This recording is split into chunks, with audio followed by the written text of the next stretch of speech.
What's up, guys? I'm here with the BlackBerry KeyOne. That's right, the BlackBerry KeyOne.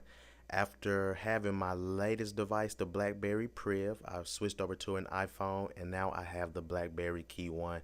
This phone is about to approach, I think, a year old, if I'm not mistaken. So I'm just excited to give you kind of some of a basic review. This is not a full in-depth getting into the guts of the phone. It's just some of the basic things that I'll tell you about in this review. This phone is for those who want to get things done. It's a productivity device. It is a smart device, the true meaning of a smart device. Yes, it can do some things with multimedia. I'll show you some things like that.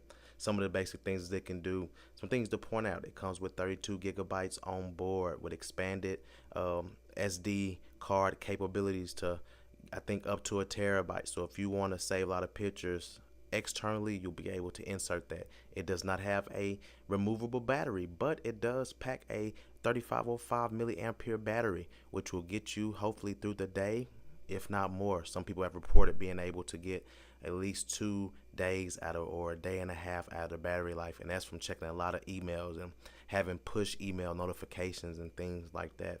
So I'm gonna jump right into this here to give you my feelings about it, some more specs for those of you who aren't familiar with this device, and then I'm going to just show you what I like and don't like about it.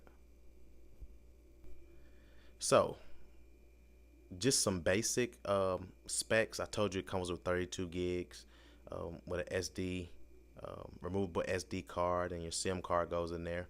You have your volume keys, and then you have this thing called a convenience key, which I'll get back to here in a minute. This at the top is probably the microphone, your headphone jack. This nice feel on the back. Kind of, I don't know what this material is, but it feels good. Helps you to grip the phone in that 12 megapixel camera, and the flash. Let's see, USB Type C and speakers at the bottom. And they chose to put the power cord on the side. Let's see, the star of the show, the keyboard, which I'll show you some more of that in a minute. So in order to wake this bad boy up, you just want to double click on it like that. Flick here. One thing they've chosen to do for security purpose, you can put in a code, but you can also use the space bar for a finger scan. So that's pretty cool. I thought that was pretty neat to implement that feature. So as you can see, I have some of the basic apps, the BlackBerry Getting Started apps, Instagram, Twitter, WordPress, just some of the basic apps I'm going to be using this phone for. For me, it's going to be a productivity type of phone, not necessarily for gaming. I may do a little bit for that, but this phone with a processor of a Snapdragon 625 with an octo core 64-bit processor.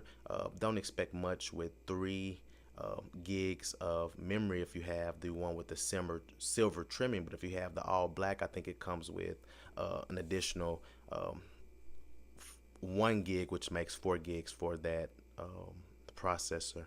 So what I'm gonna do is just show you, I guess, some things with the camera. The camera is pretty decent, you know, given the situation. In selfie mode, you can kind of get a little low light. It's not the best, but it is what it is. If you're in ideal light situations, you'll definitely be able to get those things that you need, that shot. And the same thing with that 12 megapixel rear camera, you'll be able to do the same. As you can see here on the left side, you have manual controls, and you can go through different modes if you want to have that in auto mode where you don't mess with the controls. But I like to be able to mess with those manual controls, to mess with exposure and white balance and things like that in ISO, and that's another discussion. The different modes that you're able to go with is the photo, panel, video, slow-mo, scanner mode, and if you fancy any type of filtering, you can do that as well. So that's pretty cool. If you want to choose your aspect ratio there, you may want to go by 16:9 ratio, or you may want to keep it just as it is, straight out the box. Let's see what we have here. So if you want to go in manual or auto mode, you can go there. These are just some options you have to go through if you want to shoot in 1080p 30 frames per second. If you want to go even to 4K up to 30 frames per second, you have that option. I'm going to keep it at 1080p for right now. Um, and that's pretty much for the camera. I may do a video comparing this phone with the iPhone 6s. That's the phone I have. Um, One thing I do love having is this convenience key. So I've set my convenience key to go straight to my browser. And so since I'm in the browser, I kind of show you some things that you can do with this keyboard. So with this keyboard, you're able to kind of touch and scroll like a scroll pad here. And what that allows you to do is to be able to scroll on a website without having to use the screen. You may just want to go here and read whatever article that you're reading without having to touch the screen. One way I love to have it is in landscape mode, and then I can also look at a web page like this. And the reason I like it like this is I won't be likely, or I won't at all interfere or hit that home button. If I was in portrait mode, I would, I'd be doing this and I could accidentally do that, and I don't want that. So I'm gonna hit my convenience key to go back to that and use the keyboard to scroll, because the keyboard is the star of the show. I think it's second best, in line with the battery. Battery is number one because of the battery life that you have, and I've been on this battery all day. It's not been on the charger that much, but I haven't used it much. But great battery life.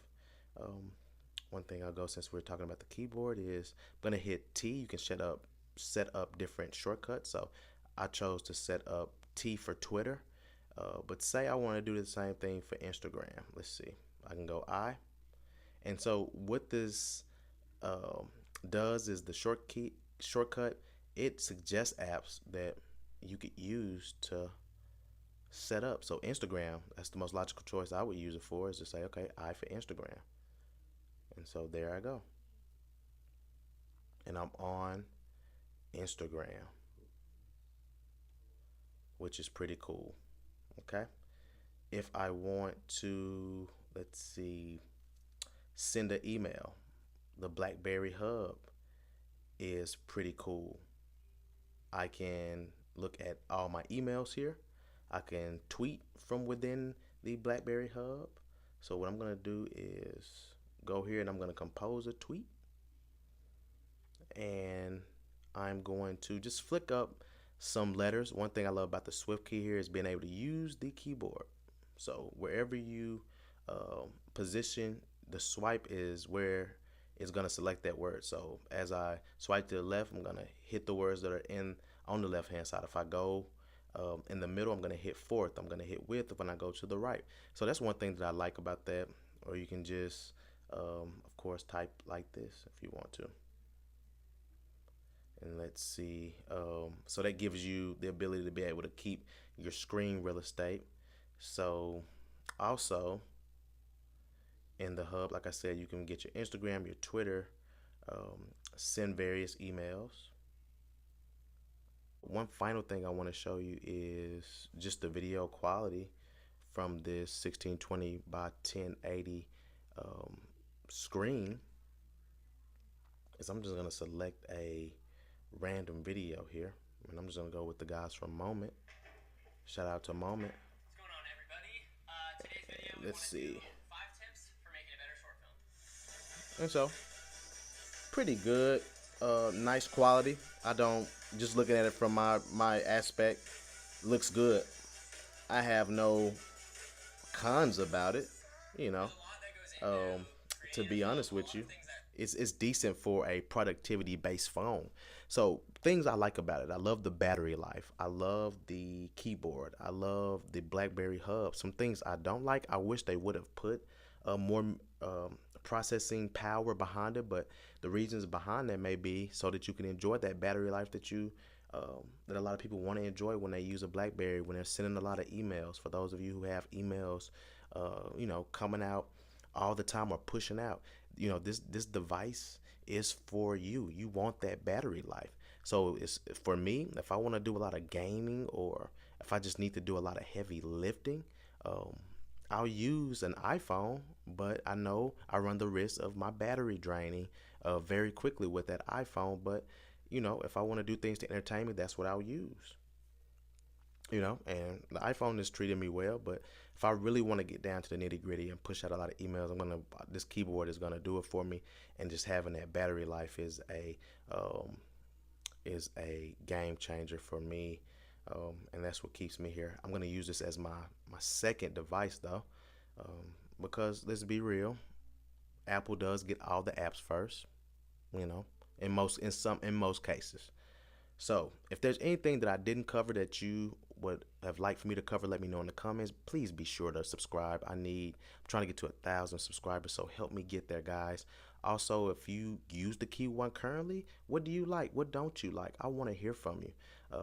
And if there's any other thing that you want me to know, let me know. Hey, I pretty much just kind of freestyled this review. It's nothing deep.